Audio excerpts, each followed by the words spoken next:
Kenapa perempuan itu dibebaskan dari kewajiban ibadah utama, kayak sholat dan puasa, pas mereka lagi haid? Ah, iya. Itu topik yang selalu menarik. Kan kalau kita cuma lihat dari permukaannya aja nih, banyak orang di luar sana atau mungkin Anda juga di satu titik dalam hidup, ngelihat ini tuh sebagai sebuah bentuk hukuman. Atau paling nggak dianggap sebagai tanda kelemahan, kan? Nah iya, kelemahan biologis bawaan. Tapi, jangan-jangan di balik semua stigma dan dogma di masyarakat modern ini, ada hak istimewa yang justru tersembunyi rapat. Betul. Misi kita di penelusuran mendalam ini adalah membongkar perspektif biologis, spiritual, sampai ke filosofis soal head. Kita mau lihat gimana syariat agama yang sering disalahpahami ini. Yang sering dianggap mengekang itu ya? Iya, yang dianggap mengekang. Padahal esensinya justru ngasih penghormatan tertinggi buat tubuh dan emosi perempuan. Mari kita urai hal ini dari sesuatu yang sangat fisik dulu deh. Oke, mari kita mulai. Kan sering tuh narasi di masyarakat bilang kalau keluhan pas PMS atau haid itu cuma alasan. Atau yang lebih parah, dibilang cuma drama emosional aja. Menurut sumber kita hari ini, realitas biologisnya tuh kayak gimana sih? Nah, catatan dari buku ini tuh langsung membongkar narasi drama tersebut ya. Penulisnya pakai istilah yang sangat akurat secara medis, tapi dibungkus dengan bahasa yang lumayan puitis. Istilah apa tuh? Di situ dibilang kalau haid itu bukan sekedar peristiwa keluarnya darah, tapi ini adalah sebuah oratorio kimiawi. Oratorio kimiawi? Wah, kayak aransemen musik gitu ya? Iya, semacam aransemen doa yang kejadiannya tuh di tingkat seluler tubuh. Mari kita bedah lebih ilmiah sedikit biar jelas. Di siklus menstruasi itu ada yang namanya fase luteal. Oke, fase luteal. Ini tuh fase di paruh kedua siklus, tepat sebelum pendarahan dimulai. Nah, pada masa ini, tubuh perempuan memproduksi hormon progesteron dalam jumlah yang masif banget. Berarti ada loncakan drastis di dalam tubuhnya. Banget. Kalau kita pakai analogi sederhana ya, bayangin tubuh itu kayak sebuah laptop. Oke, laptop. Progesteron ini bertindak kayak program atau software berat yang tiba-tiba jalan di latar belakang.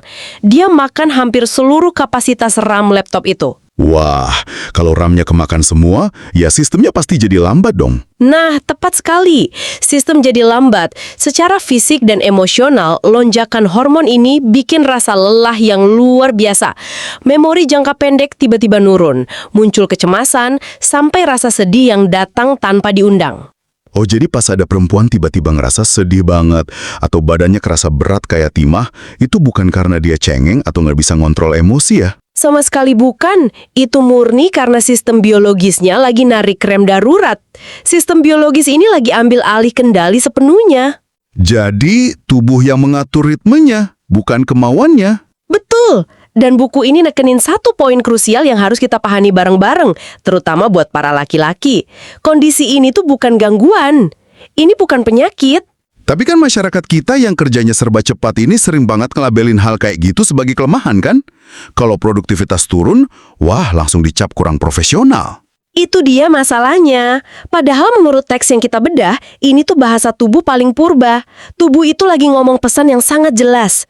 Kayak dia bilang, aku udah kerja keras loh nyiapin kehidupan, sekarang aku capek dan aku butuh jeda.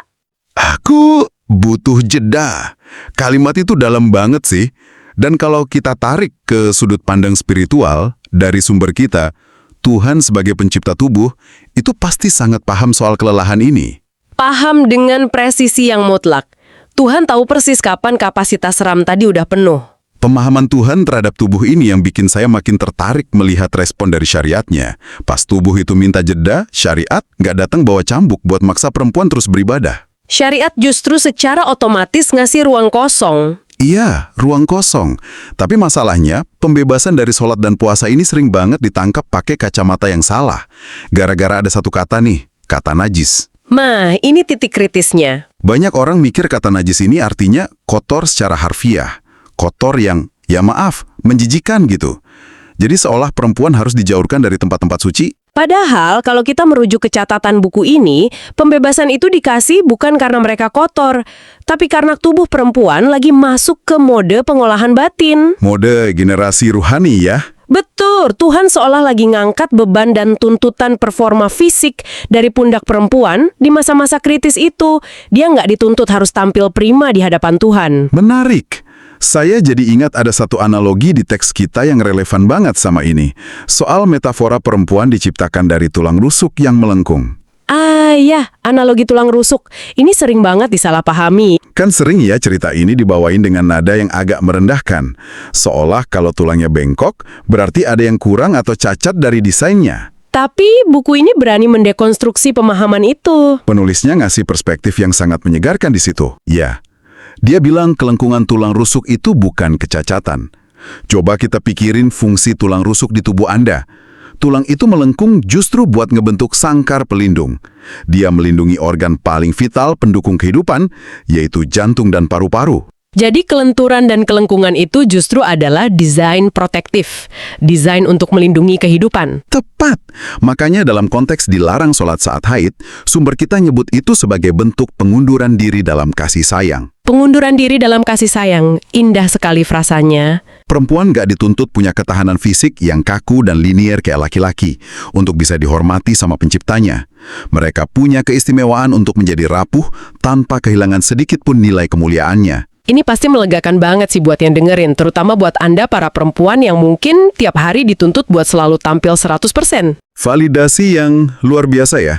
Kalau naik turunnya energi itu adalah fitrah. Tapi ngomong-ngomong soal validasi, kita nggak bisa ngindar dari satu isu yang agak panas nih. Isu apa tuh? Di sini, bagian yang sangat menarik dari buku ini. Ada pernyataan dari tradisi Islam, dari hadis Rasulullah, yang nyebut kalau perempuan yang lagi haid itu kurang agama.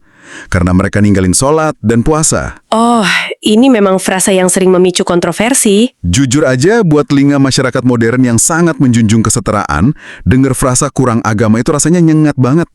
Ini sering dijadiin peluru buat naruh perempuan di posisi subordinat. Dianggap kualitas imannya lebih rendah dari laki-laki. Betul. Nah, gimana buku ini melerai ketegangan dari frasa yang sangat kontroversial ini?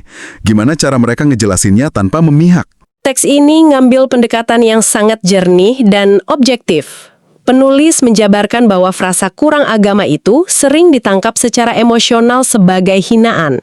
Padahal teks aslinya sedang membicarakan sebuah kode spiritual. Kode spiritual dan realitas administratif ritual ya? Benar. Agama dalam kerangka pemikiran sumber kita ini tidak diciptakan untuk sebuah sistem saraf yang mekanis. Agama nggak ngarepin manusia itu kayak robot yang mesinnya selalu prima tiap saat. Agama justru dibangun di atas pengakuan akan dinamika dan kerapuhan biologis manusia itu sendiri. Tepat. Jadi pas disebut perempuan itu kurang agama secara ritual, itu adalah pernyataan faktual yang sangat objektif. Oh, saya paham. Maksudnya, secara kuantitas, jumlah sholat dan puasa mereka memang berkurang. Betul, berkurang. Tapi ingat, pengurangan ini bukan karena mereka malas atau karena mereka membangkang. Tapi karena syariat agama itu sendiri yang nyuruh mereka berhenti. Nah, itu kuncinya. Berarti ini bukan tentang kualitas kedekatan mereka dengan Tuhan yang anjlok. Ini murni kalkulasi jumlah ritual fisik yang secara legal dipangkas oleh aturan. Untuk melihat seberapa protektifnya aturan ini, kita bisa masuk ke detail fikihnya. Buku ini kan menganalisis pandangan dari mazhab Syafi'i. Ya, mazhab Syafi'i punya aturan yang sangat ketat soal ini. Di situ dilarang keras bagi perempuan haid untuk sholat atau nyentuh mushaf Al-Quran. Kalau kita cuma lihat kulit luarnya, larangan keras ini seolah-olah ngusir perempuan dari wilayah spiritual. Kesannya kayak dikucilkan ya? Iya, tapi teks kita justru membongkarnya sebagai penciptaan wilayah spiritual terpisah. Ini semacam perisai psikologis yang luar biasa cerdas. Perisai dari apa tuh? Dari rasa bersalah, coba kita pikirin sifat dasar manusia beragama. Biasanya kan ada rasa bersalah yang gede banget kalau kita ninggalin ibadah wajib. Oh, saya tangkep arahnya. Kalau larangan haid ini sifatnya cuma sekedar anjuran, pasti banyak yang nekat. Pasti. Kalau cuma anjuran buat istirahat, pasti ada jutaan perempuan di luar sana yang maksa diri buat tetap sholat. Mereka rela nahan kram perut yang hebat, nahan pusing, demi nenangin rasa bersalah mereka ke Tuhan. Karena mereka merasa kalau nggak sholat berarti berdosa. Nah, dengan adanya larangan yang sifatnya keras dan mutlak, rasa bersalah itu dipotong habis sampai ke akar. Tuhan sendiri yang melarang. Jadi perempuan bisa benar-benar istirahat dalam kedamaian mutlak tanpa ada bayang-bayang dosa sedikit pun. Perisai psikologis yang sangat brilian. Ini juga ngingetin saya sama satu paradoks lain yang dibahas panjang lebar di catatan kita. Paradoks yang lumayan bikin saya mikir keras pas pertama baca. Paradoks soal kode puasa dan salat ya? Betul. Kenapa hukum agama mewajibkan perempuan untuk mengganti atau mengkodo puasa Ramadan yang bolong karena haid, tapi sama sekali nggak mewajibkan mereka mengganti sholat wajib yang ditinggalkan? Ini sering jadi pertanyaan kritis. Kan kalau dinalar secara matematis sederhana, sholat itu tiang agama, ibadah yang posisinya paling utama. Bukannya secara logika, yang paling utama itu yang harus dilunasi utangnya. Sekilas logikanya memang begitu, tapi buku ini ngasih sintesis yang luar biasa. Logika di balik aturan ini justru menunjukkan pemahaman sistemik yang sangat dalam soal realitas hidup perempuan. Bisa dielaborasi lebih jauh, gimana maksudnya pemahaman sistemik ini? Gini, puasa Ramadan itu kan ibadah komunal tahunan. Meninggalkan puasa selama 5-7 hari dalam setahun, lalu harus menggantinya di bulan-bulan lain yang waktunya sangat panjang, itu adalah beban yang masih sangat masuk akal. Beban yang masih bisa dikelola ya? Sangat bisa dikelola. Sementara itu, coba kita lihat sholat. Sholat adalah kewajiban siklikal harian. Sehari ada 5 waktu yang mengikat. Bayangin kalau perempuan haid selama 7 hari. Berarti dia numpuk utang 35 waktu sholat. Tepat. Coba bayangkan secara realistis. Seorang perempuan baru aja selesai dari siklus bulanan yang sangat melelahkan fisik dan emosinya. Terus, tiba-tiba dia diwajibkan melunasi utang 35 sholat tambahan di atas kewajiban sholat hariannya. Wah, itu sih bukan lagi ibadah. Itu penyiksaan. Memang penyiksaan. Makanya sumber kita menarik kesimpulan yang sangat tajam di bagian ini. Ketetapan yang di luar sering dilabeli sebagai kurang agama tadi justru menjadi bukti tak terbantahkan bahwa agama lebih mengerti kapasitas tubuh perempuan dibandingkan perempuan itu sendiri. Kesimpulan yang bikin merinding sih ini. Ini nuntut kita buat ngerombak total definisi kita tentang apa itu kesalehan. Selama ini kita kan sering terjebak sama metrik kuantitatif. Iya, berapa jam Anda doa hari ini, berapa halaman kitab suci yang dibaca. Tapi kalau kepatuhan untuk berhenti dan istirahat saat Tuhan menyuruh Anda istirahat, itu juga dinilai sebagai ketaatan. Maka diamnya seorang perempuan saat haid adalah sebuah aktivitas ibadah itu sendiri. Ibadah dalam bentuk ketaatan pada batas yang Tuhan tetapkan. Setuju. Nah, mari kita beranjak dari wilayah fikih ke wilayah peran sosial. Sumber kita menyajikan satu kutipan yang membalikkan banyak stereotip lama. Kutipan dari puisi William Rose Wallace ya. Benar. Bunyinya, "The hand that rocks the cradle is the hand that rules the world." Tangan yang mengayun buayan adalah tangan yang menguasai dunia. Itu frasa yang sangat kuat. Sangat kuat. Apalagi kalau kita ingat banyak tradisi patriarki yang mereduksi peran perempuan sekedar jadi sosok domestik, cuma ngurusin dapur dan anak. Gimana buku ini pakai kutipan tadi buat ngelawan narasi patriarki itu? Kutipan itu dipakai sebagai jembatan menuju konsep kosmologi spiritual, yaitu tentang bagaimana alam semesta dan tatanan spiritual manusia ini diatur sejak awal. Tatanan yang nggak menempatkan perempuan di bawah laki-laki ya? Sama sekali tidak. Tafsir patriarki yang usangkan sering lihat tugas mengurus buayan anak itu sebagai tugas kelas 2. Tugas pelengkap selagi laki-laki pergi mengurus dunia nyata. Tapi analisis buku ini membalikkan itu. Memposisikan perempuan di pusat keberlangsungan sejarah manusia. Betul. Perempuan diposisikan sebagai lembah rahmat. Sebuah ruang di mana takdir dunia tidak hanya dilahirkan secara biologis, tapi dibentuk secara spiritual. Mengayun buayan bayi bukan gerakan fisik yang repetitif dan kosong makna. Teks ini menyebutnya sebagai tindakan membisikkan doa ke telinga masa depan kan? Iya, ada satu kalimat yang sangat bertenaga di teks tersebut.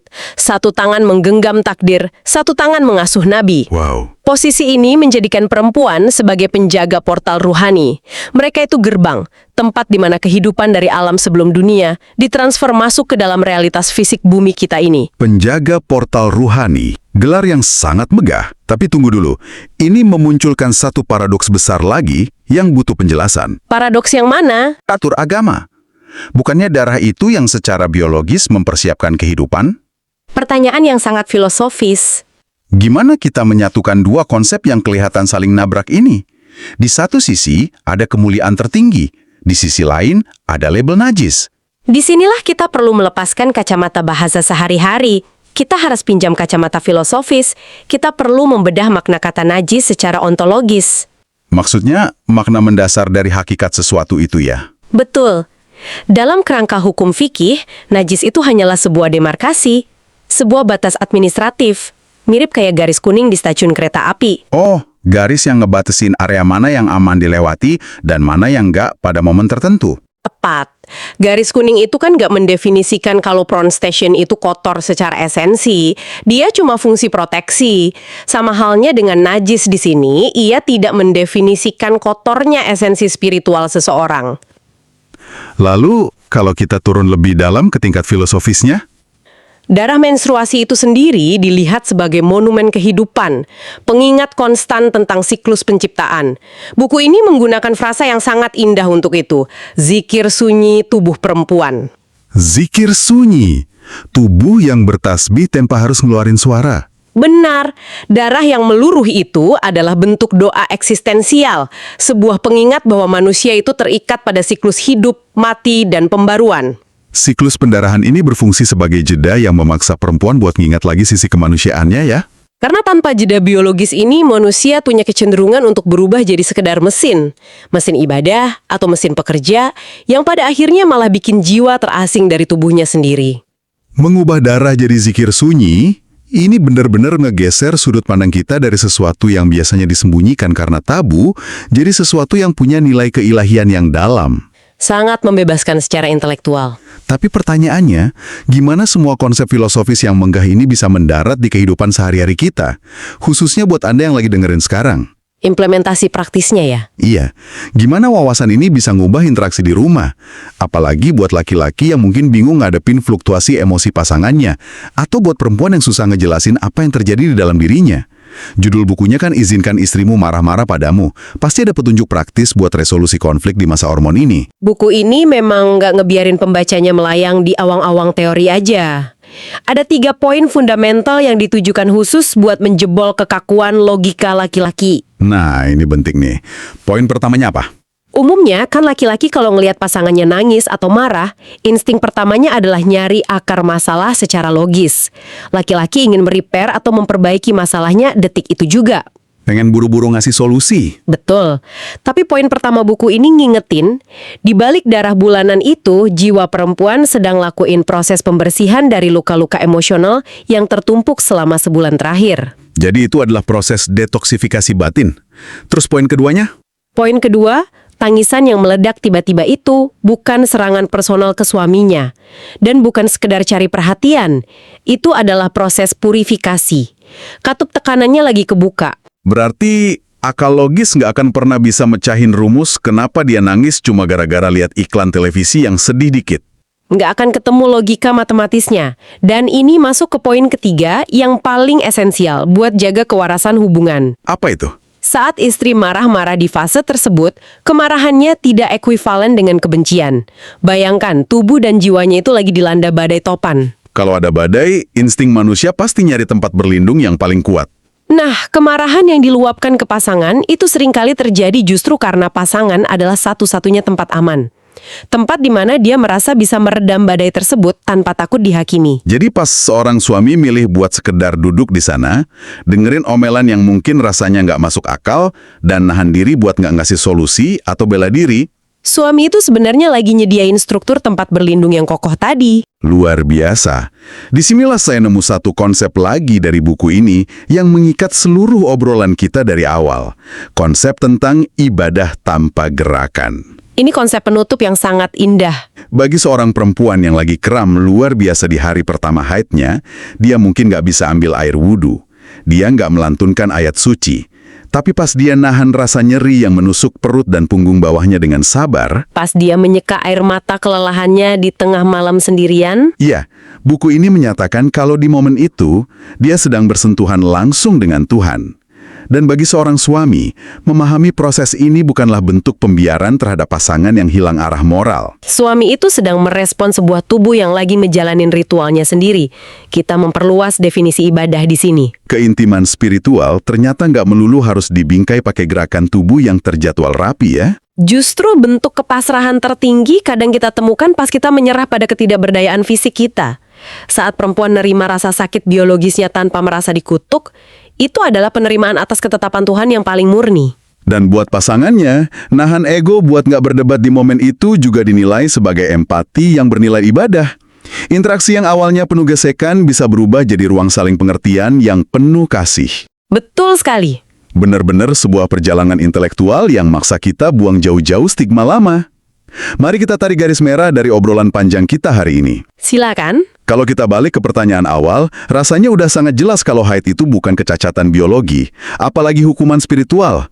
Ia adalah bahasa unik yang dikasih ke jiwa perempuan buat ngomong sama alam semesta dan Tuhannya melalui tubuhnya. Aturan yang kelihatannya melarang dan meminggirkan itu ternyata dibangun pakai arsitektur kasih sayang yang sangat detail. Tujuannya satu, biar perempuan dapat hak mutlak buat istirahat. Istirahat tanpa rasa bersalah, tanpa dihakimi masyarakat, dan tanpa ngerasa kehilangan nilai keagamaan sedikit pun. Dan kalau kita mau narik wawasan ini ke skala kehidupan yang lebih luas lagi, ada satu pertanyaan krusial yang patut kita renungin bareng-bareng setelah sesi ini selesai. Pertanyaan penutup yang provokatif. Silakan. Kita kan udah ngeliat ya, gimana syariat agama mandang jeda biologis dari rutinitas ibadah sebagai sebuah zikir sunyi. Sebuah kebijaksanaan kosmik yang menghormati batas kemampuan tubuh. Benar. Lalu, gimana cara kita memperlakukan diri kita sendiri saat menghadapi momen-momen instruksi lainnya dalam hidup? Coba Anda pikirkan saat tiba-tiba terbaring sakit berhari-hari. Atau saat dihantam burnout hebat yang bikin Anda bahkan nggak sanggup buka laptop atau sekedar ngelihat daftar kerjaan. Dalam budaya modern yang muncul produktivitas tanpa henti, kita sering banget berasa bersalah dan nggak berguna pas tubuh kita maksa kita buat berhenti.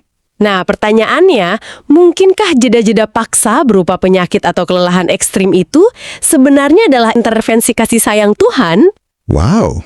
Sebuah intervensi yang sama dengan larangan beribadah saat haid tadi. Intervensi yang dengan tegas menuntut kita untuk berhenti bertingkah seolah kita ini mesin yang nggak ada batasnya. Yang memaksa kita buat kembali duduk diam, mendengarkan jeritan raga dan jiwa yang selama ini tenggelam di tengah kebisingan ambisi kita sendiri. Tepat. Sesuatu untuk dipikirkan. Mungkinkah penyakit dan burnout adalah intervensi kasih sayang yang memaksa kita berhenti jadi mesin? Itu pemikiran penutup yang bakal bikin kita semua termenang cukup lama menatap dinding hari ini. Semoga ini bisa jadi bahan renungan yang bermanfaat. Pasti. Terima kasih buat Anda yang udah nyempetin diri hadir, belajar, dan ngebongkar perspektif bareng-bareng di obrolan kita hari ini. Semoga wawasan ini nggak berhenti di telinga aja, tapi bawa kelembutan dan kedamaian baru. Baik dalam cara memandang diri sendiri, maupun merangkul orang terdekat. Teruslah merawat rasa ingin tahu Anda, jangan pernah berhenti mempertanyakan hal-hal yang kelihatan sederhana di permukaan, dan sampai jumpa di penelusuran mendalam kita yang berikutnya.